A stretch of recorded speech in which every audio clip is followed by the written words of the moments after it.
सब्बे भैया बहन आप बुजुर्ग जन के हम प्रणाम करी छे।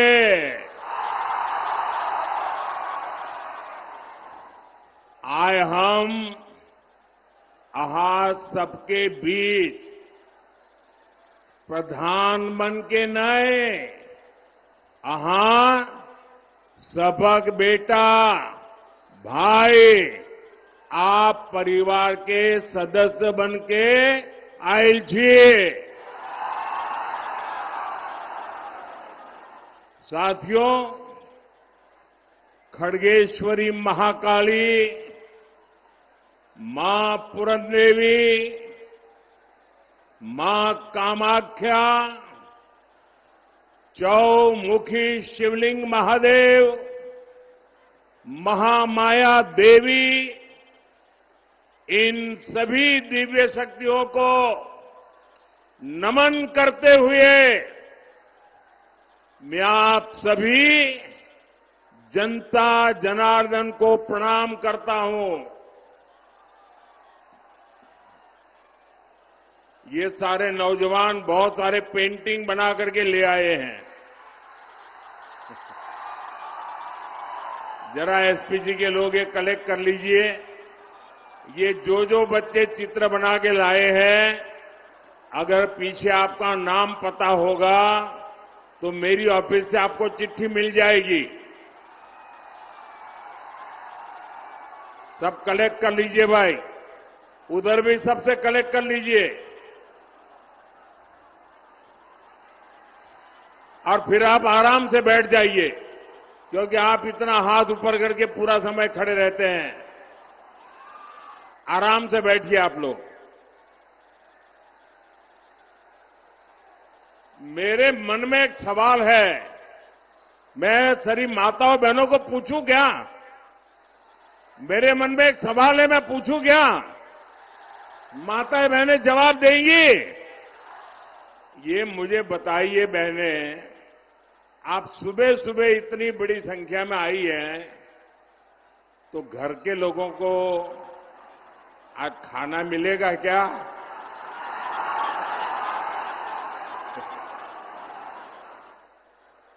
या तो आप सुबह 4 बजे उठ के खाना पकाया होगा, लेकिन आपका ये प्यार, आपके आशीर्वाद, शायद ऐसा सौभाग्य बहुत कम लोगों को मिलता होगा। मैं माताओं बहनों आपको फिर से प्रणाम करता हूं। मैं देख रहा हूं कि इतना बड़ा पंडाल बनाया है। ये तो मैं एक तो आप लोगों की हिम्मत को दाद देता हूं। कोई इतना बड़ा पंडाल बनाने की हिम्मत नहीं करता, सोचता है लोग आएंगे कि नहीं आएंगे। आपने इतना बड़ा पंडाल तो भर दिया, लेकिन मैं देख रहा हूं जितने लोग पंडाल में हैं उससे ज्यादा बाहर है।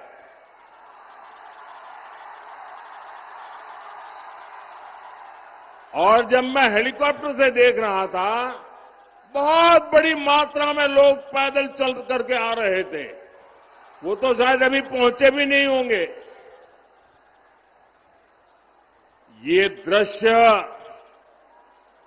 अपने आप में चुनाव का नतीजा क्या होगा, ये डंके की चोट पर साफ कर देता है। साथियों, आज बिहार को विकसित बनाने के लिए पहले चरण का वोट पड़ रहा है। माताएं बहनें, आगे जगह ही नहीं है, आप वहीं रुक जाइए। वहां जो व्यवस्था वाले हैं उनको वहीं रोकिए। मुझे क्षमा करना, जगह नहीं है, आप शायद मुझे देख नहीं पाते होंगे, मैं इसके लिए आपकी क्षमा मांगता हूं, लेकिन आप जहां हैं वहीं रुकिए। आज पहले चरण का वोटिंग शुरू हो चुका है। सोशल मीडिया पर बिहार के अलग अलग कोने से शानदार तस्वीरें आ रही हैं। मतदान केंद्रों पर सुबह से ही लंबी लाइनें लगी हुई है। बिहार की माताएं, बहनें, बेटियां बड़ी संख्या में बाहर निकल रही है वोट के लिए। बिहार के नौजवानों में भी अभूतपूर्व उत्साह है। मैं सभी मतदाताओं का अभिनंदन करता हूं। मेरा विनम्र आग्रह है, जिन साथियों ने अभी तक मतदान नहीं किया है, जो अभी तक अपने घर से निकले नहीं हैं, वे जल्द से जल्द वोट देने के लिए निकले। साथियों, आज पूरे बिहार से एक ही आवाज आ रही है। एक ही आवाज आ रही है। फिर एक बार एनडीए सरकार, फिर एक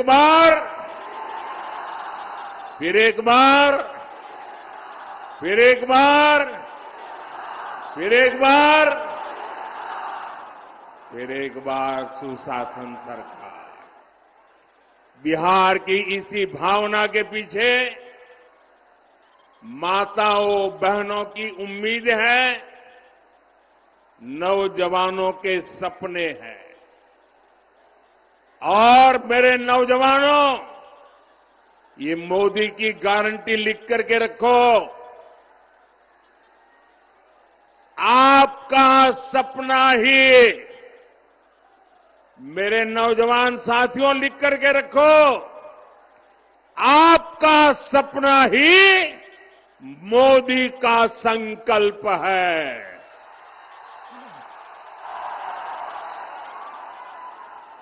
जंगल राज वाले खुद को आपका माई बाप कहते थे, अपने आप को शहंशाह मानते थे। ये तो मोदी है, मेरा माई बाप आप जनता जनार्दन है। आप ही मेरे मालिक है, आप ही मेरा रिमोट कंट्रोल है। 140 करोड़ देशवासी, यही मेरा परिवार है, यही मेरे मालिक है।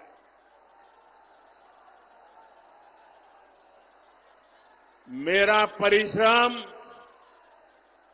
दिन रात खपने की मेरी कोशिश सिर्फ और सिर्फ आपके बच्चों के बेहतर भविष्य के लिए ही है।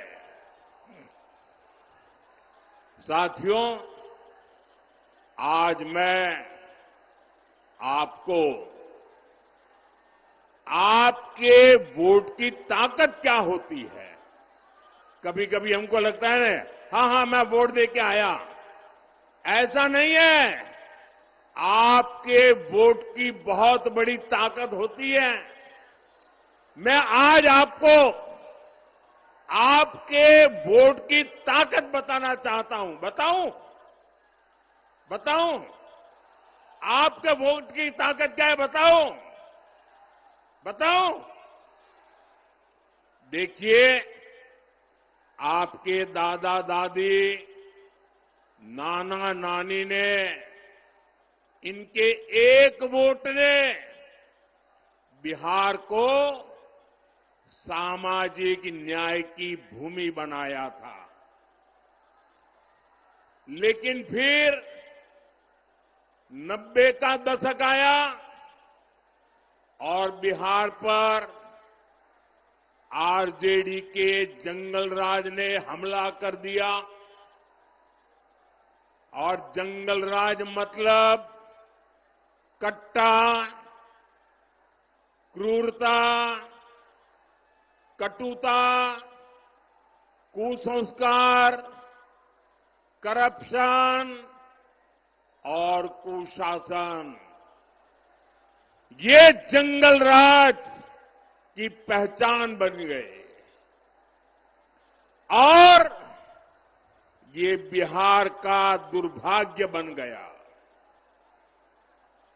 आपके माता पिता के सपने कुचल दिए गए। साथियों, आज जब मेरे सामने माताएं बहनें को देख रहा हूं, नौजवानों का उत्साह और उमंग देख रहा हूं, इतने नौजवान आए, आज मैं उन्हें एक आंकड़ा देता हूं। मैं एक आंकड़ा देता हूं, आप इस आंकड़े को याद रखोगे? जरा पूरी ताकत से जवाब दो भाई। ये आंकड़ा याद रखोगे? आप सब याद रखोगे? ये आंकड़ा है 0 याद रखोगे? 0 0। ये आंकड़ा याद रखोगे? कौन सा आंकड़ा? जरा जोर से बोलिए, कौन सा आंकड़ा? कौन सा आंकड़ा? ये जंगल राज के दौरान बिहार में हुए विकास का रिपोर्ट कार्ड है। मेरे नौजवान साथियों, बिहार में जंगल राज की सरकार 1990 से लेकर 2005 तक 15 साल ये जंगल राज ने बिहार को तबाह कर दिया। सरकार चलाने के नाम पर तब सिर्फ आपको लूटा गया। और इसलिए मैं कहता हूं कि जरा एक आंकड़ा याद रखना है। कौन सा आंकड़ा? कौन सा आंकड़ा? अब मैं बताता हूं। 15 साल के जंगल राज में बिहार में कितने एक्सप्रेसवे बने? कितने एक्सप्रेसवे बने? जरा जोर से बताइए, कितने एक्सप्रेसवे बने? कितने एक्सप्रेसवे बने? 0 मतलब शून्य, नील बटे सन्नाटा। क्या आप जानते हैं 15 साल के जंगल राज में बिहार में कोसी नदी पर कितने पुल बने? कितने पुल बने? जरा जोर से बताइए, कितने पुल बने? कितने पुल बने? देखिए, पत्रकार मुस्कुरा रहे हैं आज। 0 0 एक भी नहीं बना। क्या आप जानते हैं 15 साल के जंगल राज में बिहार में कितने टूरिस्ट सर्किट विकसित हुए? कितने टूरिस्ट सर्किट विकसित हुए? जरा जोर से बताइए, कितने विकसित हुए? 0 0 नील बटे सन्नाटा। क्या आप जानते हैं 15 साल के जंगल राज में बिहार में मेरे नौजवानों को खेलकूद के लिए, मेरी बेटियों को खेल कूदने के लिए कितने स्पोर्ट्स कॉम्प्लेक्स डेवलप हुए? कितने डेवलप हुए? कितने डेवलप हुए? 0 मतलब शून्य, मतलब नील बटे सन्नाटा। क्या आप जानते हैं 15 साल के जंगल राज में बिहार में कितने मेडिकल कॉलेज बने? जंगल राज में कितने मेडिकल कॉलेज बने? जरा जोर से बताइए, कितने मेडिकल कॉलेज बने? 0 0 साथियों, जंगल राज के उन 15 सालों में न बिहार में एक भी आईआईटी आई, ना ही आईआईएम आया, ना ही एक भी नेशनल लॉ यूनिवर्सिटी की स्थापना यहां हुई। पूरी एक पीढ़ी का नौजवान देखिए, पूरी एक पीढ़ी का भविष्य आरजेडी के नेता खा गए दोस्तों। साथियों, एनडीए की सरकार में नीतीश जी ने बहुत मेहनत से बिहार को जंगल राज से बाहर निकाला है।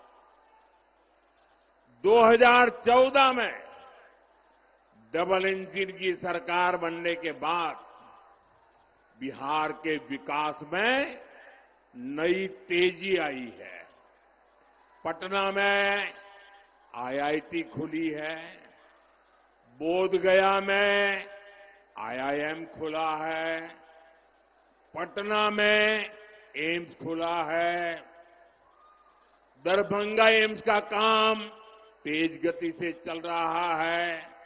अब बिहार में नेशनल लॉ यूनिवर्सिटी भी है, भागलपुर में ट्रिपल आईटी भी है। बिहार में एक नहीं, दो नहीं, बल्कि 4 सेंट्रल यूनिवर्सिटी भी स्थापित की गई है। साथियों, एनडीए सरकार में गंगा पर 4 बड़े पुल बनाए गए हैं। वीर कुंवर सिंह सेतु, जेपी सेतु, श्री कृष्ण सिंह सेतु, ओंटा सिमरिया सेतु, इसके अलावा महात्मा गांधी सेतु की पूरी तरह मरम्मत करके नया स्टील ब्रिज बनाया गया है। इसके अलावा गंगा जी पर 8 नए पुलों को बनाने का काम तेजी से चल रहा है। कोसी नदी पर भी 3 पुल नए बनाए गए हैं और 3 नए पुल बनाने पर काम चल रहा है। हमारी सरकार ने बिहार के लिए 7 एक्सप्रेसवे मंजूर किए हैं, जिनमें से एक का काम तो पूरा भी हो गया है। साथियों, यहां सीमांचल में भी आधुनिक इंफ्रास्ट्रक्चर का निर्माण किया जा रहा है। फारबिसगंज और दरभंगा के बीच रेल कनेक्टिविटी के लिए 90 साल इंतजार करना पड़ा। 90 साल, 3 पीढ़ी को इंतजार करना पड़ा। अब कई सालों बाद फारबिसगंज और सहरसा भी आपस में कनेक्ट हो गए हैं। गोरखपुर सिलीगुड़ी एक्सप्रेसवे से तो इस क्षेत्र की तस्वीर बदलने वाली है। ये सारा उदाहरण बताते हैं कि बिहार का विकास अगर कोई कर सकता है तो एनडीए कर सकता है। भाजपा के साथ पूरी एनडीए की टीम मिलकर के कर सकती है। साथियों, और इसलिए हमें अपने नौजवानों को, अपनी बेटियों को, अपने नागरिकों को बेहतर जीवन देना है। इसलिए एनडीए सरकार हर गरीब को पक्का घर दे रही है, हर जरूरतमंद को मुफ्त अनाज, मुफ्त इलाज दे रही है, नल दे रही है, नल से जल दे रही है। मुद्रा योजना के तहत आप यहां जगह कम है, प्लीज आप लोग वहीं रुकिए। यहां जगह कम है, साथियों आप वहीं रुकिए, आगे मत आइए। मैं आपका उत्साह देख रहा हूं, आपका जोश देख रहा हूं, आपका ये प्यार मेरे सर आंखों पर, आपका ये प्यार मेरे सर आंखों पर। साथियों, मुद्रा योजना के तहत स्वरोजगार के लिए बिना बैंक गारंटी युवाओं को मदद दी जा रही है। बिहार के हमारे नौजवानों को मुद्रा लोन के करीब 3 लाख करोड़ रुपए मिले हैं। लेकिन साथियों, हमारे इन प्रयासों के सामने एक बहुत बड़ी चुनौती खड़ी है, और वो चुनौती है घुसपैठियों की। एनडीए सरकार पूरी मक्कमता से और पूरी ईमानदारी से जो घुसपैठिए हैं, एक एक की पहचान कर रही है और घुसपैठियों को देश से बाहर निकालने में जुटी है। लेकिन ये आरजेडी वाले, ये कांग्रेस वाले, ये लोग घुसपैठियों को बचाने में जुटे हैं। ये घुसपैठियों को बचाने के लिए भांति भांति के झूठ फैलाते हैं, गबगोले फेंकते रहते हैं, लोगों को गुमराह करने के लिए राजनीतिक यात्राएं निकालते हैं। साथियों, आप मुझे बताइए, आप मुझे जवाब देंगे नौजवानों? आप मुझे जवाब देंगे? मैं पूछूं, आप मुझे बताइए, ये घुसपैठियों को बिहार से बाहर करना चाहिए कि नहीं करना चाहिए? घुसपैठियों को निकालना चाहिए कि नहीं निकालना चाहिए? जो जहां से आए वहां भेजना चाहिए कि नहीं भेजना चाहिए? साथियों, आरजेडी कांग्रेस को अगर गलती से भी जहां जहां उनको मौका मिला है, जब जब मौका मिला है, ये घुसपैठियों को पिछले दरवाजे से भारत का नागरिक बनाने में लगे रहे। और वो सिर्फ आकर के किसी के घर में ठहर जाते, ऐसा नहीं है। एक घुसपैठिए आपके खेतों पर कब्जा करते हैं, दुकानों उद्योगों में घुसपैठियों को ही काम मिलना हो जाता है। आपके बच्चों को उनको काम का जो हक है, वो हक ये घुसपैठिए छीन लेते हैं, उनको मिलना शुरू हो जाता है।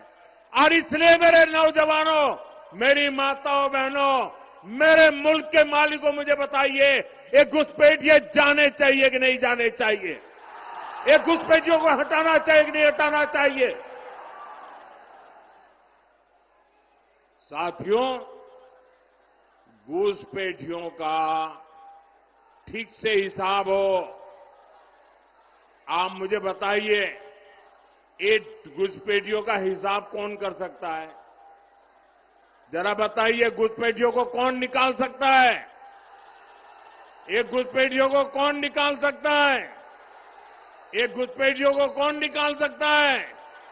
एक घुसपैठियों को कौन निकाल सकता है? मोदी नहीं, आपका एक वोट निकाल सकता है। आपका वोट, आपके वोट की ताकत है, वो घुसपैठियों को निकाल करके रहेगी। और इसके लिए एनडीए की डबल इंजन सरकार बहुत जरूरी है। साथियों, कांग्रेस हो आरजेडी हो, इन्हें देश की सुरक्षा से कोई मतलब नहीं है। इन्हें देश की आस्था से भी कोई मतलब नहीं है। इसलिए सब लोग हमारी आस्था, हमारी संस्कृति का भी अपमान करते हैं। आपने देखा, कांग्रेस के जो नामदार है वो बिहार आकर छठी मैया की पूजा को ड्रामा बताते हैं, ड्रामा। क्या ये छठी मैया का अपमान है कि नहीं है? हमारी आस्था का अपमान है कि नहीं है? हमारी माताएं बहनें छठी मैया की आराधना में कितनी तपस्या करते हैं, तब करती है, पानी तक नहीं पीती। ये उसको नौटंकी कहते हैं। और आरजेडी वाले नामदार, ऐसी जब आती है तो उनके मुंह पर ताला लग जाता है। यही नामदार उछल उछल करके, टीवी वालों को बुला बुला करके, जब महाकुंभ चल रहा था तो महाकुंभ के स्नान की मजाक उड़ाते थे। साथियों, ये राम मंदिर का विरोध करते थकते ही नहीं है। प्रभु राम पर इनका विश्वास नहीं है। और ये कोई ढकी छुपी बात नहीं है, पूरा देश जानता है। इनकी आस्था नहीं थी तो ये प्राण प्रतिष्ठा में नहीं गए। आए दिन इस पवित्र परंपरा का भी मजाक उड़ाते रहते हैं। चलो भाई, ये घुसपैठियों के दबाव में, वोट बैंक की राजनीति में उनकी कोई मजबूरी है, समझ गए। प्रभु राम से उनकी नफरत होगी, हो सकता है। लेकिन जरा मैं एक और सवाल पूछता हूं। मेरे इस सवाल को जरा गंभीरता से सुनिए। आपको मालूम है ना, जहां भगवान राम का मंदिर बना है ना, वहीं पर निषाद राज जी का भी मंदिर बना है। वहीं पर महर्षि वाल्मीकि जी का भी मंदिर बना है। वहीं पर माता शबरी जी का भी मंदिर बना है। ये जरा कांग्रेस आरजेडी वालों को मैं पूछना चाहता हूं कि भाई, तुम्हें राम से गुस्सा है? अरे राम जी के पास मत जाना। अरे वहां निषाद राज है, जरा वहां तो मत्था टेक के आ जाओ। वहां वाल्मीकि जी है, अरे वहां तो मत्था टेक के आ जाओ। वहां माता शबरी है, अरे वहां तो चरण छू के आ जाओ। इनको निषाद राज से, महर्षि वाल्मीकि जी से, माता शबरी से भी ऐतराज है। इससे पता चलता है कि ये लोग दलितों, पिछड़ों से कितनी नफरत करते हैं। साथियों, एनडीए का एक ही संकल्प है, सबको पढ़ाई, सबको दवाई, सबकी कमाई, सबकी सुनवाई, और जहां पानी नहीं है खेतों में, वहां सिंचाई। एनडीए सरकार में इसी मंत्र पर चलते हुए हम कोसी और मेची नदी को जोड़ रहे हैं। हजारों करोड़ रुपए की योजना बनाई गई है। लक्ष्य यही है कि बाढ़ की चुनौती कम हो और किसानों को सिंचाई की सुविधा मिल सके।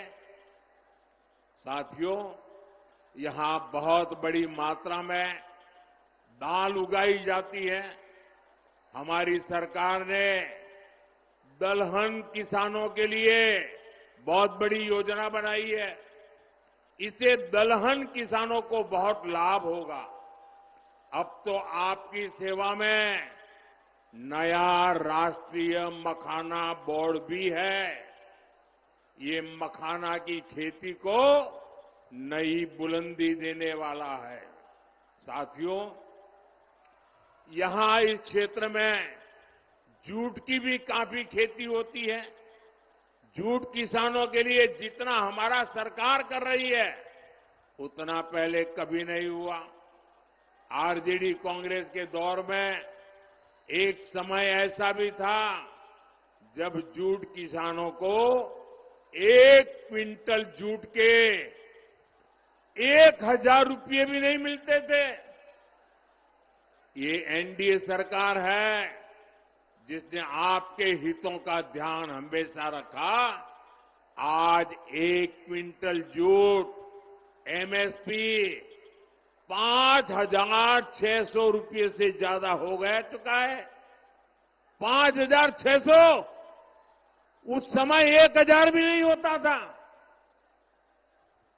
साथियों, जब केंद्र में आरजेडी और कांग्रेस की सरकार थी तब उन्होंने जूट किसानों को एमएसपी के रूप में सिर्फ 400 करोड़ रुपए दिए, जबकि एनडीए सरकार अभी तक 1,300 करोड़ रुपए से ज्यादा किसानों को दे चुकी है। इसका बड़ा फायदा बिहार के जूट किसानों को हुआ है। साथियों, हमारी सरकार माताओं बहनों की कमाई और दवाई के लिए भी अनेक कदम उठा रही है। मुख्यमंत्री महिला रोजगार योजना इसका सशक्त उदाहरण है। इसके तहत बिहार की 1,40,00,000 बहनों के खाते में 10-10 हजार रुपये पहुंच चुके हैं। माताएं बहनें जरा ताली बजा करके मुझे बताइए, ये अच्छा हुआ है कि नहीं हुआ है? आपको ताकत मिली है कि नहीं मिली है? और हमने वादा किया है जो भी इस पर से कोई काम धंधा शुरू करेंगे उनको आगे सरकार बनने के बाद फिर से पैसा मिलने वाला है। करेंगे ना? हमें बिहार को आगे बढ़ाना है, करेंगे ना? बिहार एनडीए ने फिर से सरकार बनने के बाद इस योजना का दायरा बढ़ाने की घोषणा की है। साथियों, मुझे परसों ही बिहार की बहनों से फोन कॉल पर बातचीत करने का अवसर मिला और मुझे बताया गया लाखों बहनें मेरे साथ उस समय जुड़ी थी और घंटे भर में बात करता रहा। और जो मैंने उनको सुना, एक एक बहन जो बता रही थी, मुझे विश्वास हो गया है ये हमारी माताएं बहनें समृद्ध बिहार बनाने का संकल्प ले चुकी है और इसलिए वो जंगल राज की वापसी भी कभी भी वापसी नहीं होने देंगे।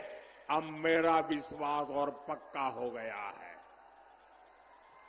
आज बिहार को जंगल राज से बचाने के लिए अगर सबसे बड़ा कोई किला है, सबसे बड़ी दीवार है, सबसे बड़े संरक्षक है तो ये मेरी माताएं बहनें हैं। ये मेरी माताओं बहनों की ताकत है।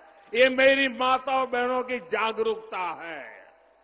साथियों, कुछ दिनों पहले मैंने कांग्रेस और आरजेडी में जो झगड़े हो रहे हैं ना, एक दूसरे की टांग खींचने का जो काम चल रहा है, उसकी पोल खोल दी थी। ये पोल खुलने के बाद कांग्रेस आरजेडी के बीच झगड़ा और भी बढ़ गया है। अभी हमने देखा कांग्रेस ने तो अब उप मुख्यमंत्री पद के उम्मीदवार को ही आरजेडी के खिलाफ मोर्चे पर उतार दिया है। वो मीडिया को इंटरव्यू दे रहे हैं और इंटरव्यू में क्या कह रहे हैं? वो इंटरव्यू में आरजेडी के जंगल राज की ही कलई खोल रहे हैं। वो कह रहे हैं कि जंगल राज में दलितों, महादलितों और अति पिछड़ों के साथ सबसे अधिक जुल्म हुआ है। साथियों, अभी तो ये शुरुआत है। चुनाव परिणाम आने दीजिए।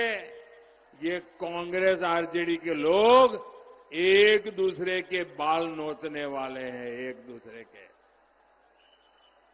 साथियों, अररिया में 11 नवंबर को मतदान है। आपको मेरा एक काम करना है, करेंगे? मेरा एक काम करेंगे? पक्का करेंगे? अभी आपके पास 3-4 दिन बचे हैं। घर घर जाकर के बताना कि अपने मोदी जी आए थे। बताएंगे? बताएंगे? और कहना कि मोदी जी ने आपको प्रणाम भेजा है। मेरा प्रणाम पहुंचा देंगे, हर घर में पहुंचा देंगे। दूसरा भी एक काम करना है, छठ महापर्व के लिए जो लोग बाहर रहते वो गांव में वापस आए हैं, उनको कहना कि मोदी जी ने कहा है कि अगर आपका यहां वोट है तो जाने की जल्दी मत करना, वोट देकर के ही जाना। करेंगे? साथियों, आपके उत्साह से पक्का है इस बार एनडीए की रिकॉर्ड विजय होने वाली है। भाजपा एनडीए के हर कार्यकर्ता को पूरी ताकत से हर बूथ पर विजयी होना है। एक भी बूथ ऐसा ना हो कि जहां हम एक वोट से भी पीछे नहीं होने चाहिए। और भाइयों बहनों, जब चुनाव का नतीजा आ जाएगा तो दही चूड़ा और मखाना की खीर के साथ हमें एनडीए की रिकॉर्ड विजय का उत्सव मनाना है। साथियों, आप इतनी विशाल संख्या में यहां आए, हमारे इन साथियों को आशीर्वाद दिया। मैं सभी उम्मीदवारों से प्रार्थना करता हूं कि जरा आप यहां आ जाइए। हाँ, बस वहीं खड़े रह जाइए। हाँ, सबके सब मैं आप सबको मिलकर के आपको शुभकामनाएं देना चाहता हूं।